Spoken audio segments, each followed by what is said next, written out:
Our session is titled The Art and Science of Monitor Mixing.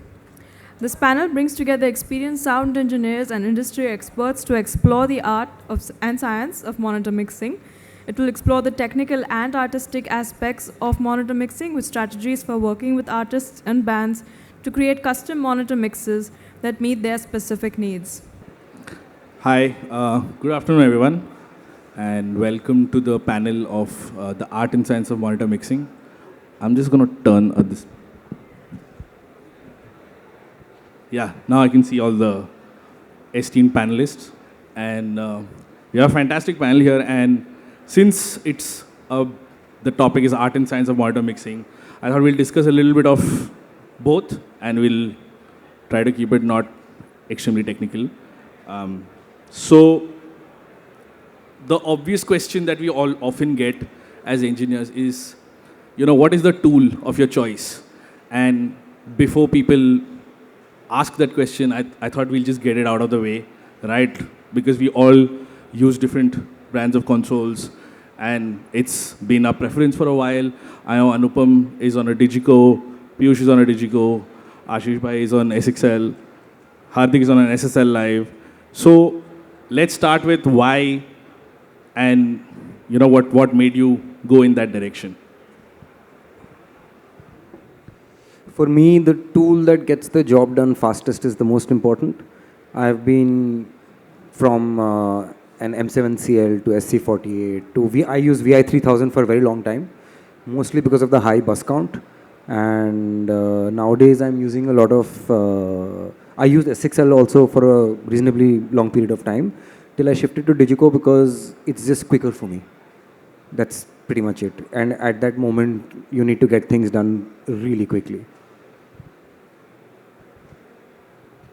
So, I also consider having ease of use and availability. If you are actually doing gigs day in out, you'd want some sort of consistency. So, as long as it's easy to operate, it's easily available, makes sense to stick to a certain tool. It's like someone prefers some kind of backline, someone prefers something. So it's like that. Check. It's like Anupam said, so we've sort of grown up on a particular brand of console.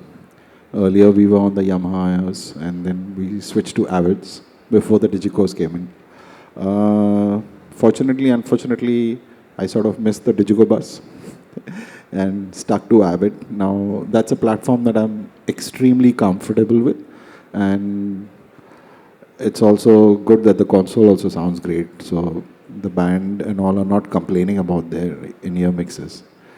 So basically, it's a comfort factor, and also what you've been using for the longest time possible. And as he said, it's also consistency. The consoles which are available easier, I would much rather stick to those rather than asking for a console which many vendors may not have also in the market. So I think these 2-3 factors is I think it's all happened like that. Digico, SXL, SSL. For me, the current SSL, given the fact that it sounds good, but it has certain features for as a monitor engineer, it helps. For example, the query option on the SSL is just helps me work faster. And there's tons of FX options. And there's certain feature on the SSL that just helps me move. I mean, the show file is compatible across the range. You don't, even if you have a file from a bigger console to a smaller console, you can just pick and choose buses on the console itself. So it just makes it easy to just move around, and there are a lot of simpler features on the SSL, just makes it a choice, current choice for now. And yeah, I mean, plus there are certain monitor specific features like specific panning options, and that is not just available. And once I got to know about those, I'm like, yeah, it's a tough sell. And plus the displays. The display itself is one of the winning feature that's just bright during the day that you don't feel compelled to just choose anything else. Cool. Now that the console question is out of the way, let's talk about the next hot topic, which is immersive. And immersive is very much entering in the live sound market, and Clang is one of those leading players. And Piyush, you use Clang for your shows quite extensively. So, Yeah, it's quite interesting. The conventional approach to in-ear mixing, stereo in-ears, they are great, but it doesn't feel natural. I will not get into the tech bits. I'll just try to try to put it in simpler words. So we are looking at a tech that helps you streamline the time-dependent delays. Since it's not linear, we know it's not linear. Every frequency has a specific, So our brain is essentially, as a kid, we are too used to listening to the focus zone, which is always above us. Over a period of time, we start creating actually presets in our brain, the delay presets. So that's why if we start moving around, the frequency spectrum changes, and you get a sense of space. So that's primarily what the Clang is doing. It's quite interesting. I'm sure you've also used it last couple of years. It gives you a lot of space.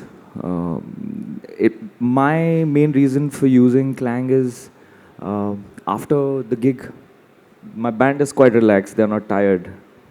I'm not even joking. I mean, the band has headroom to speak to each other, which generally doesn't happen if they are on stereo in-ears. And yeah, it helps with the listening levels also. So I'm actually doing like 6 dB softer. I'm listening 6 dB softer. So it really helps. Yeah. do you also use the immersive panning in respect to where they're placed on stage, or is it a general flow that you go with? Like, usually you would place, I don't know, like drums from a drummer's perspective or something like that. Yeah, very interesting question. Basically, with stereo domain, it's the musicians who ask for panning options, right? They are used to a certain minus track that they've been jamming to. They want specific elements in that spot.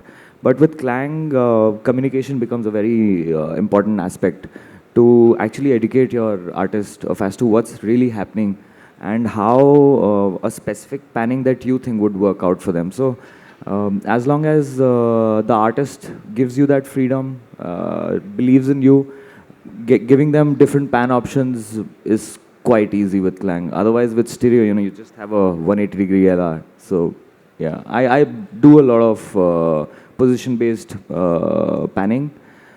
But I don't want to overwhelm the artist with random things popping out. So yeah. And in case you're not able to Clang that particular gig, how drastic is that effect on your show? It's very stressful. Once you are on Clang, you can't go back. Basically, that's what I said. Ease of availability, it's very important. So I try to carry a unit with me whenever I can. And if the unit is not available, it gets stressful. Yeah, I can imagine. I did. Yeah. So what he was saying right at the end, ease of use, for me, consistency is really important. Every show needs to sound the same. That's the expectation of the band, the client, whoever. I also mix for 20 people on stage. So if I start giving them Clang options, I will lose whatever little bit of hair I have left. So I have opted out of the immersive audio bandwagon. And for me, I think all of us use EQ and reverb as a way to create space. Whether you want something up in your face, you'd probably crank some high mids. Or if you wanted to go back, you'd add some reverb. I use a lot of reverb on drums. And it's usually a short reverb, which half the band didn't know was there for 5 years. And when I told them about it, they're like, "Acha, reverb bhi hai?" I said, then I switched it off and they're like, And so, I mean, we are all creating space in different ways. Clang was very interesting. I thought it was a bit gimmicky, but I didn't want to add another element that would not be there and people would miss it. And as a result, I would have inconsistent shows. I don't want that kind of dependability of any equipment to define the experience for the performers. I mean, I'll just add to it. I don't look at Clang as a product, rather tech advancement. So it's a very like you progress from monos to stereo. So it's like an inevitable space. Okay. Yeah. So yeah, I mean, as long as it's available easily, you. So I want to ask you a question. Now, when you're using Clang, you're obviously doing stage-based panning for the musicians for as their respective positions on stage, right? Do you also integrate some audience bleed so that they get like a nice? So it almost becomes like a picture of the audience is there and they're able to hear, and this guy is standing here and that guy is standing there and the audience is there. You can work it like that? Yeah, of course, of course. Yeah. You work it like that, Yeah, right? yeah. Okay, great. You actually notice the difference when you hop onto the stage right before the gig with all the open microphones. That's when you know what's Clang basically doing. The moment you disable it, everything is phased out. Yeah. Great. Cool. Let's move on. My next question is for Ashish. You've been with SEL for as long as I can remember, and even most of your artists that you have mixed, even with KK, you were there for many, many years.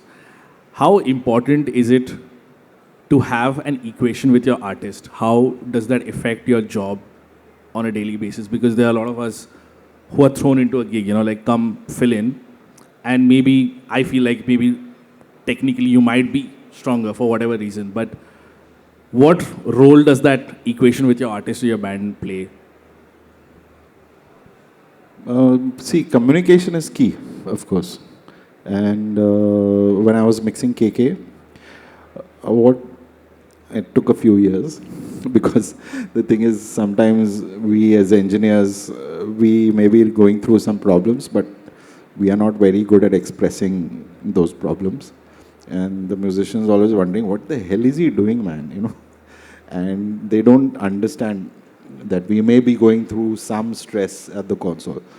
So after a few years, then what I started doing was I would throw open the vocal channels on stage so that if the musician wants to ask me something, he's up there on the PA. He wants to abuse me, he's up there on the PA.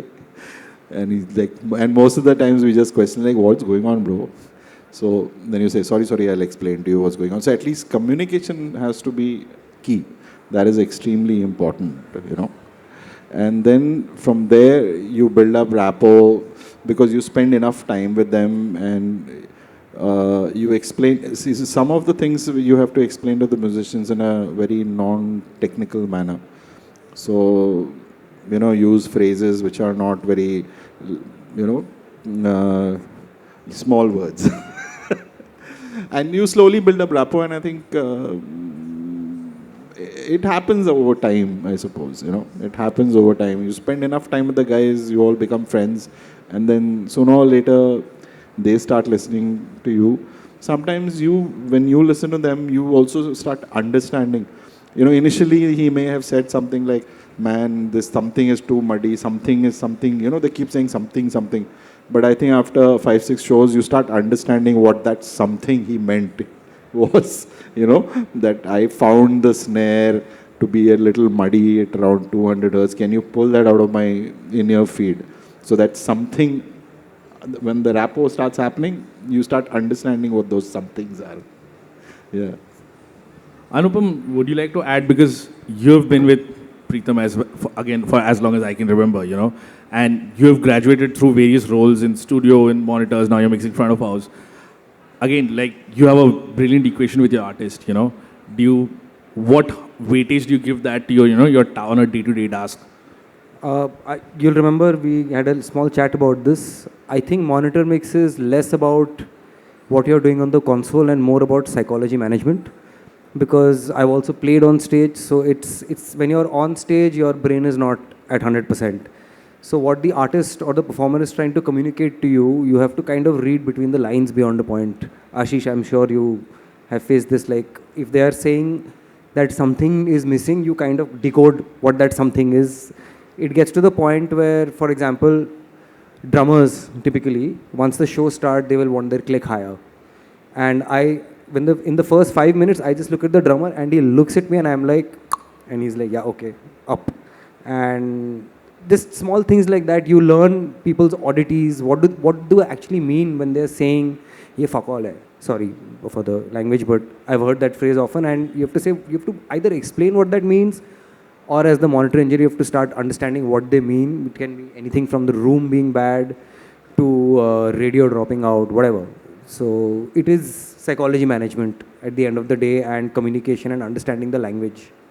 So yeah, time builds rapport, but I think beyond a point, you kind of understand how certain musicians in particular roles want things. So you prep accordingly and give them a good starting point to go with. It becomes like an unsaid term, like how almost bass players and drummers have this communication going where they'll go, and so you have to get that rapport going with your performers. Yeah, same thing. Even when I was doing monitors for Shankar, it's one look, one eyebrow goes here. You know what to do immediately. Dolak up, dolak down, hats up, hats down. So it's all and those you only learn over time, I suppose. It's can't happen immediately. Yeah, and that kind of creates this very strange relationship from the artist side also, where they're like, oh, I need to see Anupam there, and I'm okay. Even if it's a bad day. That solves a lot of problems often. Yeah, I'm sure, because it's Anupam. Let's give him the challenge of fixing this. I think it's a comfort zone thing. So if somebody is seeing you enough number of times on stage, they'll think that अच्छा ठीक है ये है तो ठीक हो जाएगा. Like they're not worried about that aspect of their performance. They're focusing on other things, which is the job of a monitor engineer. That they don't need to be thinking about sound. If they're thinking about sound, garbad hai. Okay. Now, that was relationship with the artist. I know me and Hardik are wearing the same T-shirt here, so I don't want to be sleazy about it. We do work together on most projects.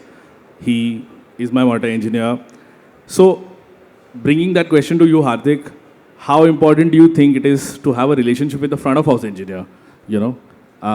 Because I feel sure, having a rapport with your band is important, but it's also very important, for the other guy to be on the same page as you. So, definitely. For us, and I mean, what I have realized in this while, that you really need to have a conversation with your front of house engineer or the other engineer or the other end way before the gig, where you actually discuss the rider, if you want to remake it, share the playlist, listen to the songs, make them, like, do the mic choices. Like, both should be on the same page, that what is going to happen on the gig day, how we're going to proceed, how we're going to put the mics. For example, in our case, during the line checks or the setup, he might be on stage setting up the mics, I'll be on the console, just checking, so that we know that if there's a trust between us, that, you are putting it right, then before the gig, I'll check, because he's on the console, on the other end, it's not easy for him to come.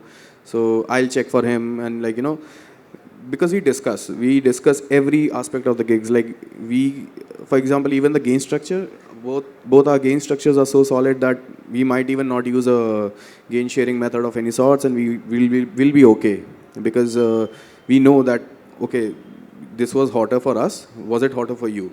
Like, we go to that depth, and that ensures that our shows are sonically up there with consistency day in, day out, because and that can only happen when there are no variables. We just discussed every aspect of how the sound check how do you want your sound check? And he's like, how do you want your sound check? Then there is no page unturned about if this artist does that, this is how we'll react to that, so that we know that, because our own intention at the end is to just get the best result for the artist, because we are in the same team with the artist. So we don't want people to think we want it good for ourselves only. We just want the show to be sounding good, and for that, everyone needs to be on the same team. And for that, you need to discuss with the other person on the other end, like, how are you handling your signals? So this is what I feel about it. Yeah, Anupam, you want to add something? Vijay sir is here in the audience. For many years, we were Batman and Robin with Pritam Live. We often always, like you said, we discussed even during sound check. I would mute our talkbacks and I would ask him, "Are you okay with vocal levels outside? Is the singer projecting enough for you?" And if he would say that, "नहीं यार, थोड़ा weak आ रहा है," I will coolly pull it down in their monitors. We do that. We do Yeah, that yeah. sometimes. And yeah, you kind of have to, because Yeah, it's very yeah. easy to go overboard. If you've For ever sure. picked up a mic and heard it in the in-ears, beyond a point, your ears can't tell that it's too loud. For sure. Your Yeah, own yeah, voice, yeah, for yeah, whatever yeah. reason, Yeah. this inner ear mess. So we'll always communicate that, are you okay with the levels outside? Okay. Then, so, and I am conservative feeding vocal levels to singers, where I will be like, if you can't hear yourself, neither can the FOH engineer. So Sure, that communication needs to be established. Yeah. Yeah, I mean, I've realized as a friend of our engineer, one of the most important things I always look at it is who is on the other end of the snake. I sometimes don't want to do the gig if I don't like the other guy, because for me, a successful gig is where, everyone talks about, sure, communication between front of house and monitors, but not so much communication on site, before checking every input. You're good, I'm good, you're good, I'm good, yeah. No, like we don't need to talk that much. We know who is in charge, we know what's going on, we know what we need to check next, we know if there's an error. Like, it's very obvious, like some of those things, and I don't like talking so much on site, so I'm like, "Ki, bhai, kaam kar le," like, and otherwise, let's move on from this. This is not working, Ashish bhai, you want to add something? I'm going to start asking questions here now. Go for it. So, when you guys are doing who sets up all the mics on stage, you or him? Pre-show, pre-sound check, I do it. Before sound check? Before sound check, Yeah. pre-show, he checks it, but he knows... Not the line check, I'm talking about actually... the placement, even that. So he does it pre-show because he knows how it needs to be. Okay. We've discussed that. Okay. So we, even things like overhead, we measure it, and I'll tell him the note, like, okay, 3.9, and he knows that, he remembers it. It will be at 3.9. Okay. So, yeah. Okay. It's just something that No, we have no, discussed. I'm not over. saying that way. I'm just asking whether the FOH guy will come and set up the mics on the drum kits properly, or will the monitor guy come in? Yeah. So that we know, the reason for that is, if he's doing it on stage in the beginning and I am on the console, I know that the line is clean, there is no problem, and everything is checked. It's just No, so do you set up the mics and you're at the console checking whether the line is clean or not? Yeah? Yeah. That's the way you do it? Yeah. Okay. And before the show, I just go and check everything. Of course, Because yeah. it's as is, so somebody is not knocked it off or anything. Cool. Something we also do usually is we do simultaneous virtual sound check. Right. So for example, I will be playing, before the sound check, I will be playing the entire multi-track of the last show on my console, send it to him via MADI. So he'll play it the same show on the PA at the same time. So I'll have the same bleed on my in-ears with the subwoofers, or how I need to work with the EQs. So it blends with the subwoofer bleed for the kicks and all the other aspects. And I can be like, hey man, this 80 hertz and 100 hertz in this song, this part is kind of, it's just shaking the stage. So we can work on that way. And for example, even the recording part of it for us, any gig we do, recording is standard. For us, we multi-track everything, anything that is just going anywhere. And we archive it in a very standard way so that we know what is happening. There is less and less communication on site, and there is less confusions. So I want to ask you, sorry ma'am, hijacking your thing. No, please go ahead. So now that you've mentioned virtual sound check, now what happens is from gig to gig, we may not get the same equipment, like we may not get the same DIs, even though we get the same 58, but it may be more battered, less battered, better sounding, less better sounding, cables are gone, this thing.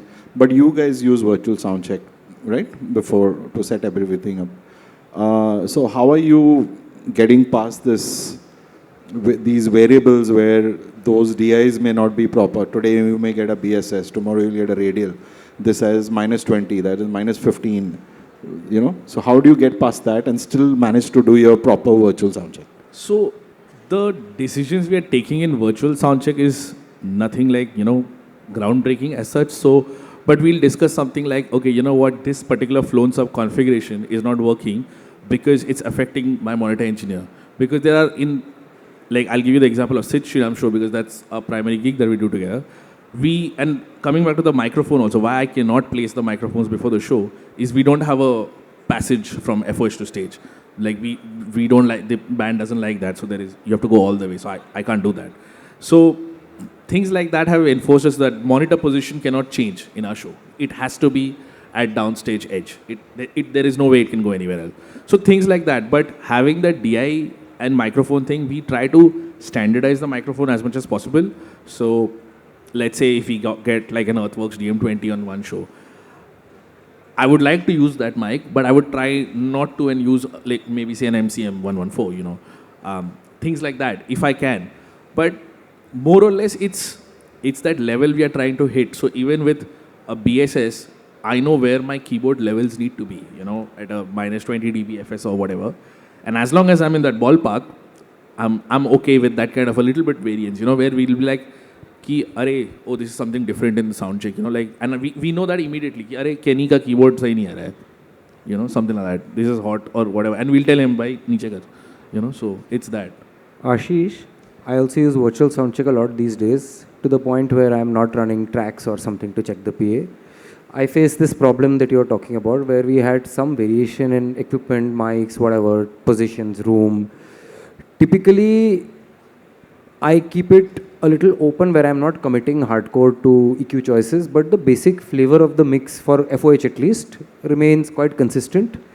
We have made the option to only go with BSS DIs because BSS DIs are available everywhere and the minus 20 pad is engaged on every channel. So my gains, there are, Farhan is also here, we do Shalmali together. There have been shows where we haven't touched the gain knobs on our consoles.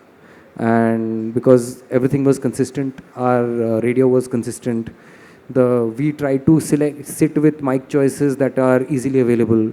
So it's typically 904s on toms, DPAs on snares. The DPAs become problematic sometimes, but 2 DPAs everybody can manage. Whatever on overheads, the overheads keep changing show to show for me anyway because I get bored.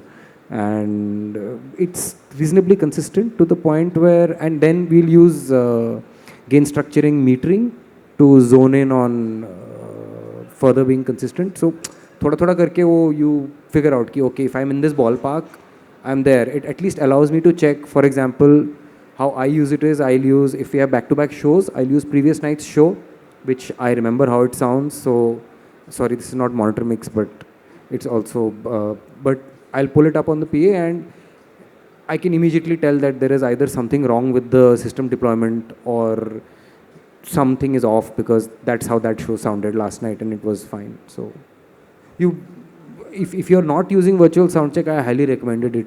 It really, okay.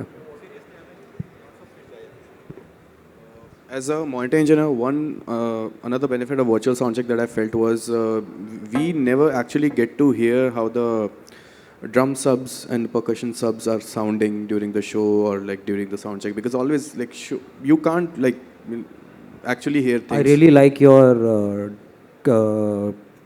team virtual soundcheck which is going through both the consoles. Yeah, it really helps solve See, a lot of during the problems. show, what I do is, soundcheck, before the soundcheck, I send him the multi-tracks but during the show, I send him the rack on MADI. So even if he loses his fiber, he can just do virtual soundcheck mode on the console and he is live on show.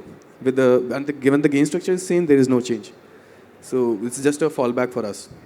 Anyway, so going back to that, so when I use virtual soundcheck and monitors to check the drum subs and the percussion sub, I really get to tune the subs because I can take my time.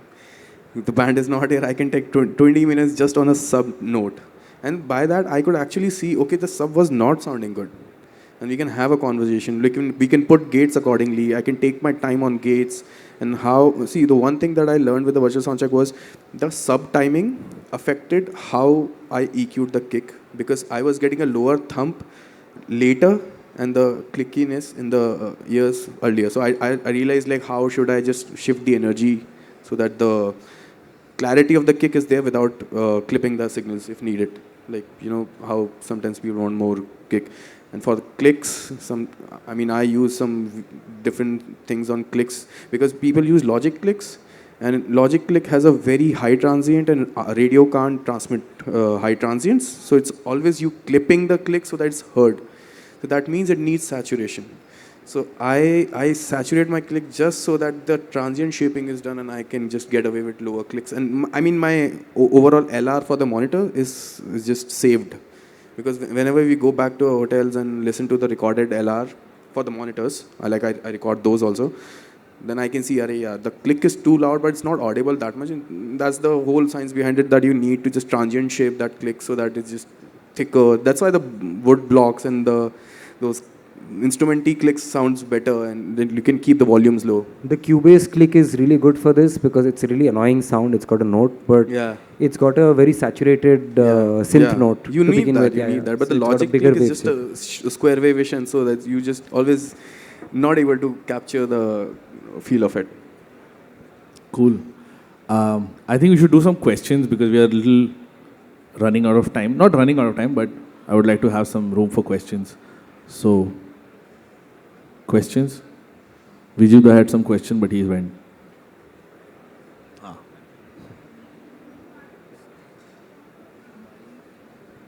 Is there somebody with a mic? Hello. Actually, I am taking this opportunity to thank all the monitor engineers doing FOH for Preetham. And if Anupam does not give a clean stage mix, nowhere I will be able to achieve any good mix on the FOH. So this is actually, I am taking this opportunity to thank all the monitor engineers and Anupam especially for really keeping me a clean stage so that I can.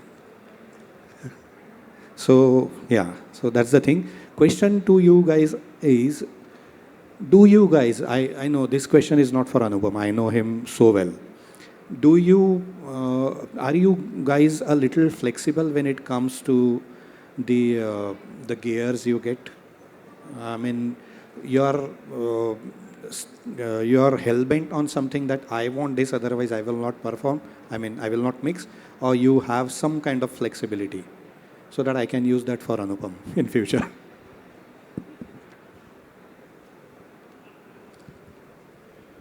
Who wants to start? Piyush, go for it.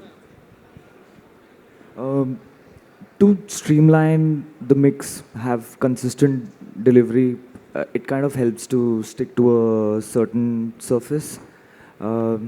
As long as you can set the expectations right with your act, that, okay, dude, I don't have my gear. It might sound different. It might take a little longer. And if the act is comfortable with that, it can be managed. But the way we tour in India, there's not enough time for sound checks. So we at least I try to stick to a specific surface. Just the concept of having it readily available just does the job for me. Ashish?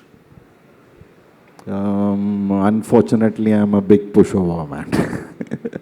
I work on the premise that the sound vendor is trying his level best, and if he can't manage something, it's not because he doesn't want to, he actually can't. So then if the option that he gives is good enough, maybe not as good as what I actually wanted, I'll go with it. I don't really want to stress the guy out trying to source stuff from some other city and trying to truck it in or whatever. So all the vendors refer to me as the sweet engineer. He's fine, man. He manages with anything. It's not good, actually. That's really wrong. You do need to define a line, nice. You know. That's the thing. Yeah. But you do need to define a line, for sure. Otherwise, you are going to fall down on your job, and it will reflect, and it should not reach the artist, you know. Because once the artist starts getting affected with your, you know, you're like, nahi, I'll manage, and then it starts affecting the artist, the band, then it's going to reflect back on you, and that is not a good thing. That's a negative thing for you. So you need to draw the line till where you can adjust and where you can't adjust at all, you know. So I think that is very, very important. Yeah. Once you're done, I want to bring something up. No, go for it. Oh, you're done? Yeah. No. Questions? Yeah.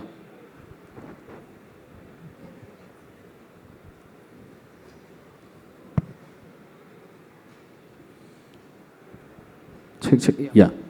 So this one for like more of like smaller bands. Let's say you're a front of house engineer and you're also doing monitors.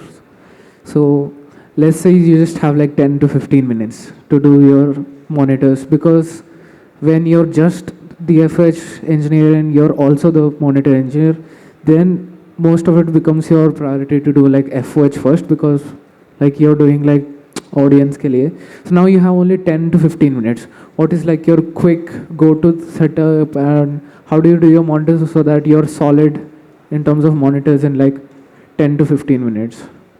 Not necessarily like super, but like you can get a good solid monitor mix. See, I'm going to go old school on this. You need to prep. You may get only 10 minutes, but you need to have your file ready from before. If you know the console, download the offline editor, get your file ready. Make sure there are some levels flowing into all the monitors at any given time. Do not start with just a kick and then a snare and then a hat thing, you know. I'm just gonna record this, whatever you're just saying, because this is just like really good stuff. Could you please just... What? Now I forgot what I was saying. Prep. Download offline. So prep is extremely important. Even if you get 10 minutes, if the system is set up nicely, sometimes that's more than enough for you. So what I would like you to do is download the offline editors, make sure your file is ready, make sure you have some levels flowing into the monitors. In the in-ears monitors, most of the offline editors allow you to do a lot of things. So even the front wedges, you can sort of ballpark the curve and everything where feedback may not occur. So that is definitely the way I would suggest to go. And then, you know, you can go ahead and with the sound check, I suppose, in as less time as possible there. I want to add to what Ashish said, that as you keep doing more concerts and you gain more experience, you will figure out a couple of patterns that work for you, where you have positive feedback from the artist and the performers. I always come with a fully prep mix for any band, to the point where we have done shows where half the band has asked for nothing, and I'm like, yaar, kuch to mango. But I mean, you will find that there are certain steps and moves that work for you. It's better to have done it beforehand and then modulated later than come with a fresh file and be like, acha, what do you want from scratch? You'll be in deep trouble if you do that. So in terms of like your chain or whatever, like your mixing part it doesn't matter. Whatever like, works for you, whatever you have found in previous shows works for you and helps out whoever the performer is. It can be anything. It can be something absurd also, as long as it works. Just do it beforehand, before you get to the show, and test it before the artist comes. And also I really loved how you said about making space in the mix, like using that short reverb on your drums. Like, could you explain like how do you make space in your monitors, or how you would do that in just like one console or something like that? I mix monitors exactly like how I mix FOH. There is no difference. So even when we were doing single engineer gigs, I would just send feeders at 0 dB to the in-ears and make sure that the gain staging is right, and it worked most of the times. So whatever I was hearing on the PA, they were kind of hearing that on the monitors, and most people are quite happy to hear that. So yeah, so I think that's something we never touch upon, is when we are doing monitors, is the EQ, the compression for particular channels. You have to approach it the way it's a concert, even on monitors. So if it's a drum kit, you are going to roll off that low end on the snare, on the hats, on the cymbals. You are going to take out a little bit of 100 on the toms and stuff like that on the kick. You are going to add a little bit of room reverb, as he says. And this is going to be consistently fed to all the musicians. So for them also, it should sound like the concert in their ears. Therefore, you will use light compression. You may use some expanders to reduce the bleed of the toms, of the cymbals into the singer's mics. You will EQ the singers, you will roll off up to 130 hertz, 140 hertz, so that there is no low-end rumble going, not just back to the singer, but to all the musicians on the stage. You should be doing all this. So you have to approach even your monitor mixing as mixing. It has to be approached like that. I want to share a situation that happened once where there was some emergency and the FOH engineer had to run home because of some medical emergency.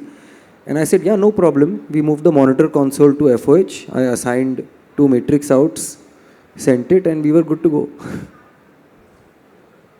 Yeah, just adding to it, basically, let's be honest, when we're doing FOH and monitors from the same console, it's actually a monitor gig. You know, yeah, coming back to the point, like when Vijay has mentioned, if your band is performing well, you know, you don't really have to do much. I mean, I'm not trying to undermine, it's just, it gets easier once everyone's mixes are dialed in, the source comes better. It's really easy to dial in a FOH mix, otherwise you're just struggling. Yeah. So if you're doing FOH and monitoring in the same console, maybe you would approach in a way like you said, more of like the... Same approach, no changes. So what I normally do is, when I'm doing FOH and monitors, is I will double patch a few channels, always. I always double patch kick, snare, guitars, keyboards, the important channel, vocal channels. I may sometime triple patch channels.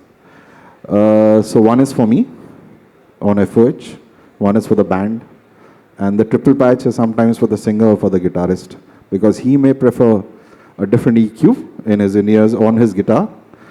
The band may prefer a different EQ of his guitar, and I, of course, have to mix according to the PA that I have, the room that I have.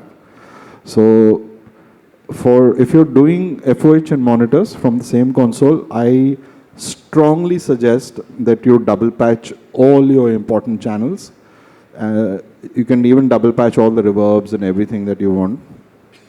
So also where it helps is that you do not need to compress things so much of what you're sending back on stage.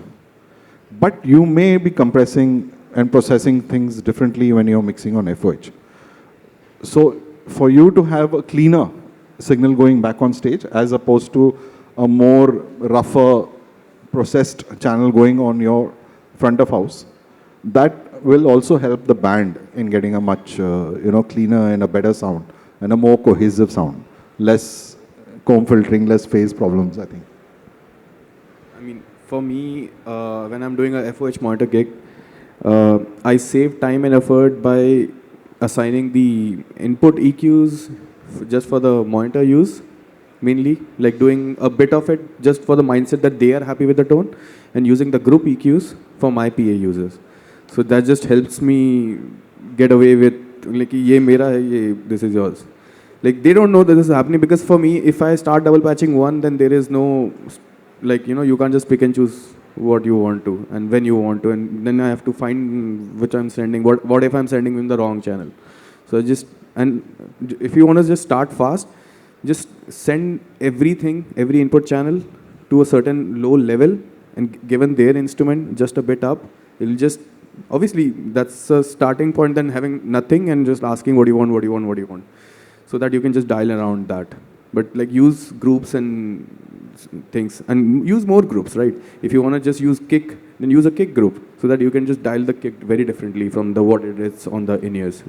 Because certain times drummers are used to clicky kicks, but you don't want it on the PA because you have a very high power HF driver.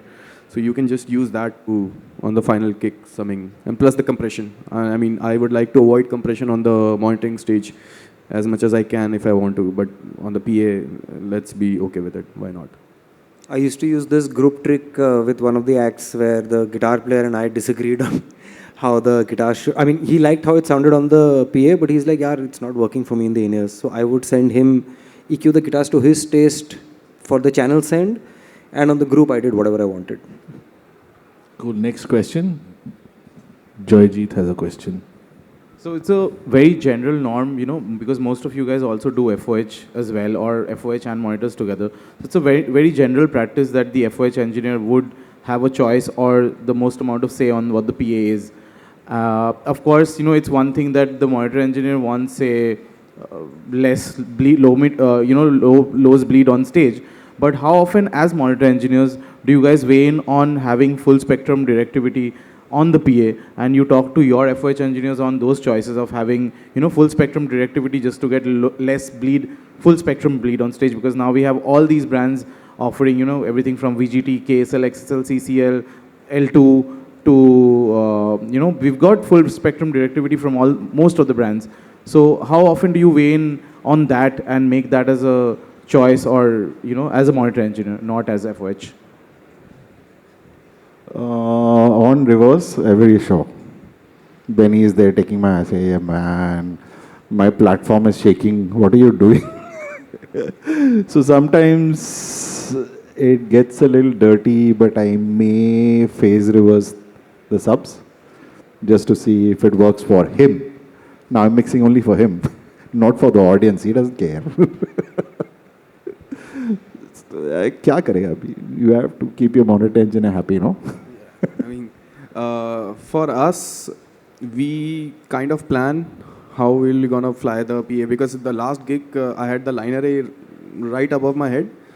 So, but it was a easy day because we had the right system engineer at hand, and everything was managed. I could talk to him like, "Boss, if you can have your flows, but you can't use the ground subs a lot." So it's a give and take, right? Because if he can ask me, okay, the artist not projecting much, you should drop the vocals in his ears. I mean, do something about it. Then I can also ask him, boss, मेरे को भी problem हो रहा है. That please, let's help each other. So it works that way for us. But definitely the new PAs are helping a lot. Yeah. The whole cardioid things are really, really helping a lot. There's less and less spill now on stage of unless it's like really badly positioned PA, then, but I think 90% of the shows we've not had that much issue now. Farhan and I specifically plan PA placements and system deployment, so it works both for him at FOH and we get a clean stage.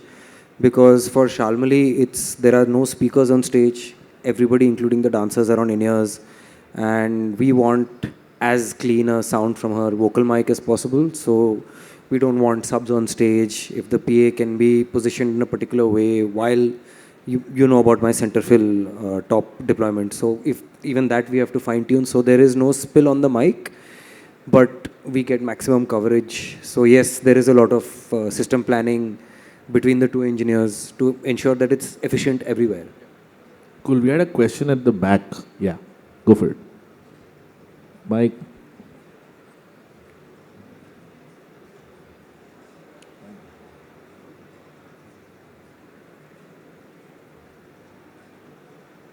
Check. Yeah, we were talking about comb filtering some time back, so I just want to ask you guys a question, considering that you're all from the live sound industry. So, how much of comb filtering processing that you use on individual microphones, especially when you have like probably 16 microphones on stage and a full band playing on stage? Do you all use comb filtering, any kind of comb filtering processing to kind of control the bleeds? We live with it. Yeah, come again? We live with it. Okay, fine. In most cases, you can, of course, control this with positioning and ensuring. Most of the comb filtering we get on our consoles is when the delay times are all over the place. So you have to make sure that the channels Actually, we don't really get so much of, because the mics are not that close. Even if it's a dholak or something, there's at least 2 feet of distance between both the mics, so to speak. So I have not encountered so much of. I think channel delay from plug-in processing is a bigger concern. Yeah, I mean, we screw it up, there's comb filtering, yes. Okay. So otherwise, I've not encountered. So why I am saying is that I come from more from an environment where I'm recording in closed floors, kind of for televisions kind of scenario. Right. Where there's a full band playing and there are like 16 microphones probably singing at the same point of time. And I have experimented with Dan Dugan on microphones. And it works very well for me, so I'm not sure. So the experimented with what, sorry? Dan Dugan. The yeah. So it's Dugan Auto Mixer. Yeah, yeah. Okay. It works very well. So I was just wondering, like, if you guys have experience. No. I will not do that to singers. That's meant more for corporate events. The one that the original Dan Dugan Auto Mixer has, like, or the Yamaha one has options where the moderator can be given more weightage as opposed to panelists. So the auto mixer works like that. And I think the new auto mixer on the S6L doesn't care. Democracy rules. Whoever speaks loudest, his mic is up, everybody else is down. So that definitely is not recommended for singing on stage or to be applied to any instrument on stage at all. Because God knows what will start ducking once that. Yeah, I'm very old school. I don't trust any of this. I trust what I can see, and it works very intelligently. The way I have seen it. I'm sure it works, Yeah. but me, no. Hard no. So I'm going to throw one question out into the audience to think about. This is basically when you're working, like, I'm sure there must be quite a few of live sound engineers here. When you're working with singers who only use one ear, right? Correct? Now he wants his voice, and he wants his voice down on the wedge also. Now there are three factors. Now I'll come to your comb filtering thing. Now there are three factors involved in this. One is the bone conduction, where he is hearing himself. That's at 0, right? The second is his in-ear, which also may be 0, or it'll be maybe 0.1, 0.2, 0.3. Depending on what the console's... Always delayed. There's always a small... So whatever the console's latency is, and the wedge. Now the wedge is around 4 to 5 feet away from him. Would you recommend delaying his in-ear to match to the wedge? So you have a phase coherence response. I quit the show. Why? I can't handle this. I've had an instance where there was a particular singer who had some hearing problems also, and he was very adamant that I have done this all my life. I want to go with wedges and one in-ear with only my voice. And obviously that in-ear is running mono. He has literally come to me and said, my voice is sounding very mono. And I had no, my brain just shut off. I was like, how do you even address this? So I quit these gigs. No, but would you like to maybe put in a little delay on the in-ear? Say maybe around 3 to 4 milliseconds to try and match the wedge to his ears. But the singer is never static, right? They'll move that's front, okay. Back, that's okay. Whatever. But you can sort of tell him, at least with my singer that happens. He may be all over the place, but then when he actually he's singing critical songs or he wants critical monitoring, he knows where his space is on stage. I've never thought about this. I'll be honest, no, never. Okay, so this is out for all of you guys. Think about it. Sorry, but however, I do check the... Not more than 4 to 5 milliseconds, yeah? Otherwise the singer will start freaking out. I do flip the polarity of the mic to check, and I'll do this myself to see how it's working, because the bone conduction and your in-ear delay introduces some phase incoherence, and it really works. So I ask singers to A/B it always. It's like a blind test. What do you prefer? And they usually go with the flipped option. So that I do. On that note and question to the audience, I think we are out of time. So thank you all for coming here. Thank you to the panelists for sharing all that information. And yeah, if you got questions, catch them around in Palm Expo. Thank you. Thank you, panelists. I request Ms. Smita Rai to please come up on stage and honor them with a token of appreciation. Thank you.